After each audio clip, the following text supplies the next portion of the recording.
bit shaky maybe in the first half, but again in the second half, Steve, the Knicks poured it on. We'll talk about the third quarter, but the Knicks dominated the last two quarters, and now they have a dominating lead in the series. They do, and you can just tell they built off that momentum that they created last game. It was just so big to see that turnaround late in game one, and you were so curious to see what was the carryover going to be.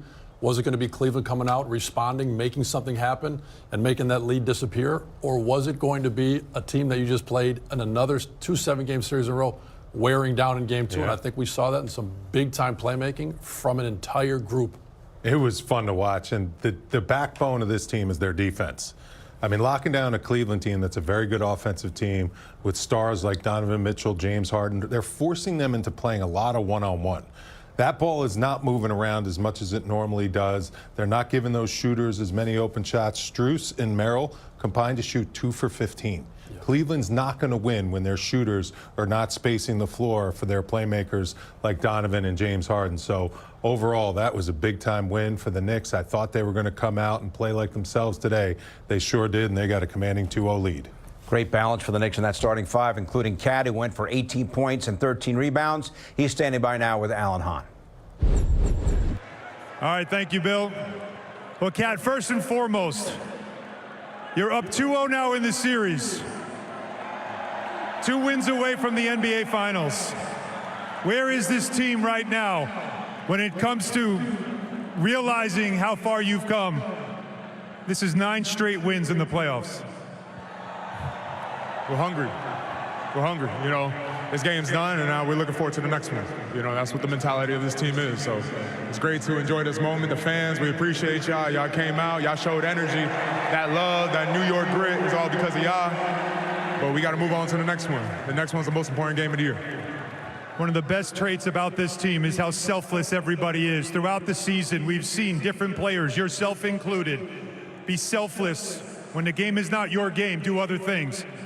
Josh Hart talked about that in game one. And in this game, he kept shooting. He trusted the shot. They were letting him shoot. How do you feel about the performance that he put on in this game with them leaving him open? I mean, he's special, man. He does all the things that we need to win. He impacts winning at the highest level. And you talk about selfless. This team, selfless, the traits, that mentality. Honestly, I contributed to the man behind you, and John Calipari, man, for real. That's the man who taught me that trait at the highest level. All right, well, I have to ask you about yourself and your performance because you had a double-double. And since the fourth quarter of game one, you have been a monster on the boards. When you think about your impact on this series, how big of an impact is your rebounding? I mean, I think it's everything. They got 2 very talented bigs, in my opinion, some of the best bigs in the world. So you got to go out there, you got to compete, and impact winning. I always talk about impact and winning. That's all I want to do for this team, this city. And I think every quarter is a new story. You know, maybe in the first second I got to be very aggressive scoring, and then as the game goes along, maybe my teammates like Josh Hart, Jalen in the fourth, Mr. Clutch, you know, and my job is then to get the rebounds, get the stops, play that defense that's needed to win the game. On to Cleveland. Congratulations, Cat. Thanks for the time. Appreciate it. Back to you, Bill. All right, Alan, big plays presented by Four Leaf Credit Union. Guys, Cat, the 18 points, only needed 12 shots, and Steve, he made 3 threes. He made 3 threes, but I think what you've heard from him all year, and you just heard with him talking to Alan right there, is how does he impact winning? We've seen him facilitate. We've seen him crash the glass, be one of the best rebounders in the league all year. And obviously, when he gets in his bag and he's knocking down threes and scoring the ball, he's at his best. But you just got to love how he lets the game come to him, and his ability to stretch the floor and knock down big threes in this game, I thought, was what put it over the top tonight. Yeah, and for a guy who's been an all-star 6, 7 times, whatever it is, he plays very unselfishly. I mean, he doesn't hunt shots. He plays the right way. He plays within the offense. He loves making his teammates better. That's the bottom line. Superstars make each other better. And he made some big, key, back-breaking shots. When, you know, Cleveland plays some good defensive possessions, then all of a sudden there's one on the shot clock, and you just throw it out to your 7-footer, and he drills a 3 from the corner. I mean, that demoralizes the Cavs team. That demoralizes an opponent. So the talent level that he has is just unbelievable at a guy his size, and he's showing it in these playoffs. He's playing some of his best basketball.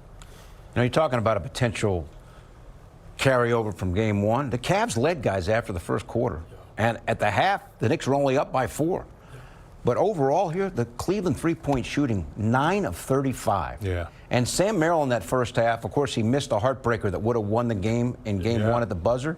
He was like 1 for 6 in the first half from 3. If Cleveland, Steve, and we were talking about watching the game, if they hit some of those open threes, maybe it's a different game, but they couldn't hit anything. Yeah, no, and I think it was absolutely what changed the game. I think if you think about it, if they made some of just those open looks in that first half, it would have been a different game. Yeah. Because you just know when a team is coming out and they're trying to respond.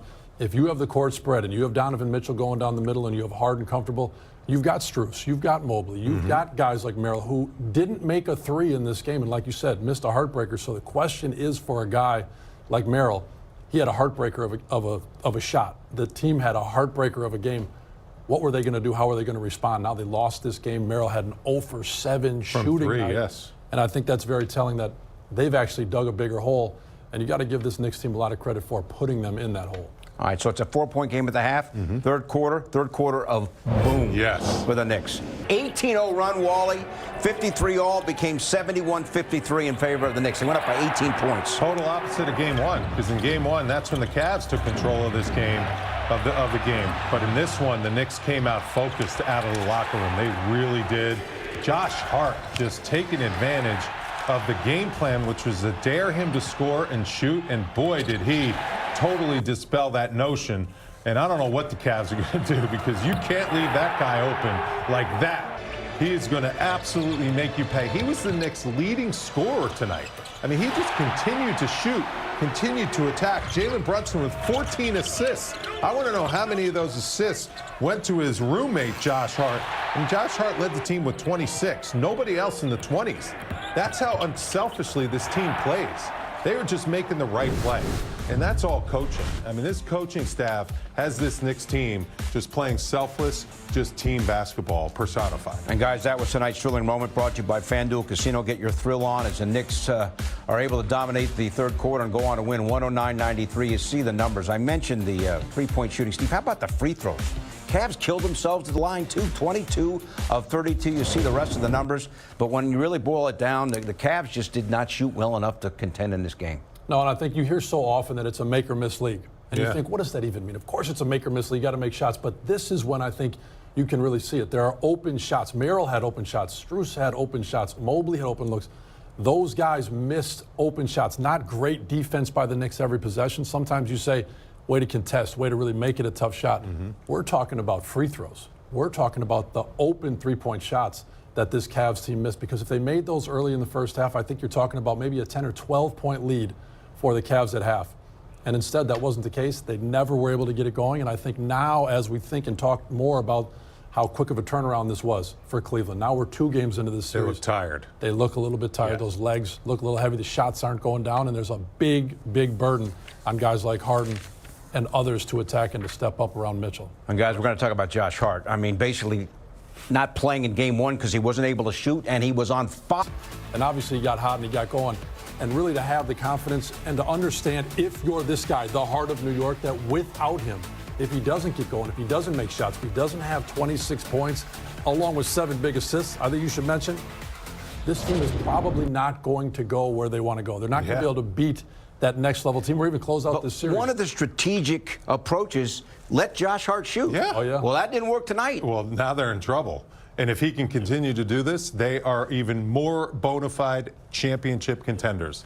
Because what he does all over the floor, it's irreplaceable. His defense, his rebounding, his intangibles, his loose balls, like the smarts that he plays with. Now when he looks to score, I mean, he becomes just a superstar level player and an all-star level player when he looks to be effective on the offensive end of the floor. So whoever they play, if you can't game plan against him and let him shoot, that's big problems for the opponents. So you got Hart going for the 26. Turns out Jalen Brunson didn't have to score a ton.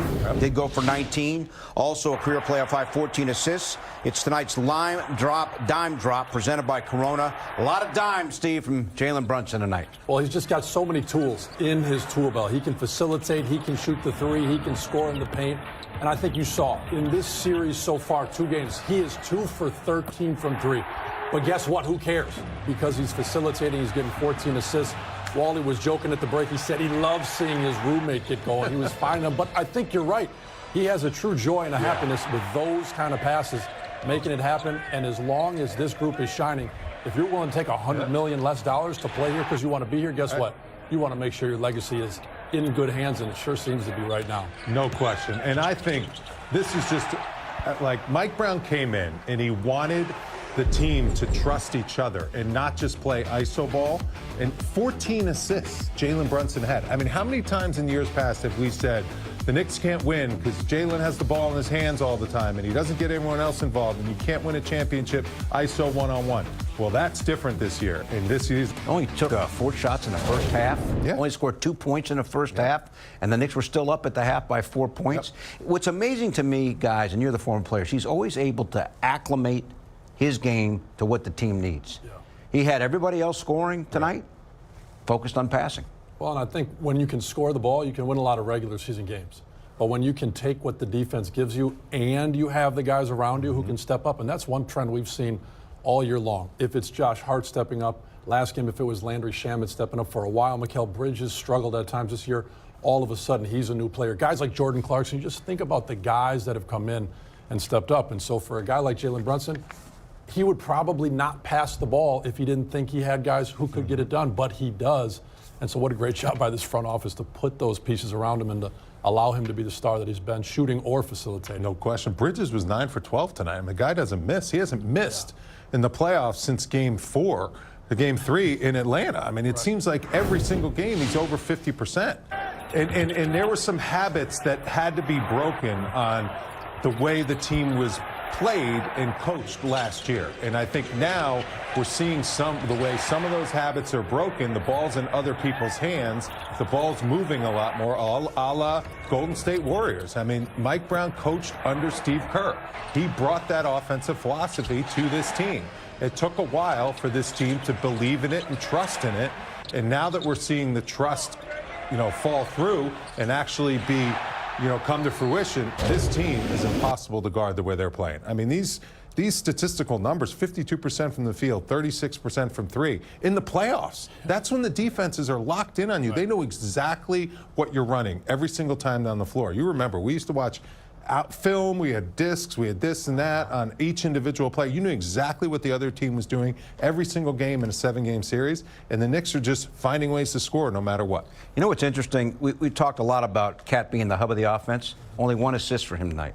The other approach has been ISO Jalen Brunson. Didn't have ISO Jalen Brunson tonight. So what was it? Just complete ball movement among all 5 starters? Because the approaches that we've seen leading up to tonight weren't necessarily present tonight. No, you're right, and I think it just speaks to the versatility of this group. And I know we were having a conversation during game 1. You said, how in the heck can you just give Cat the ball, allow him to facilitate, and everybody just figures it out immediately? You said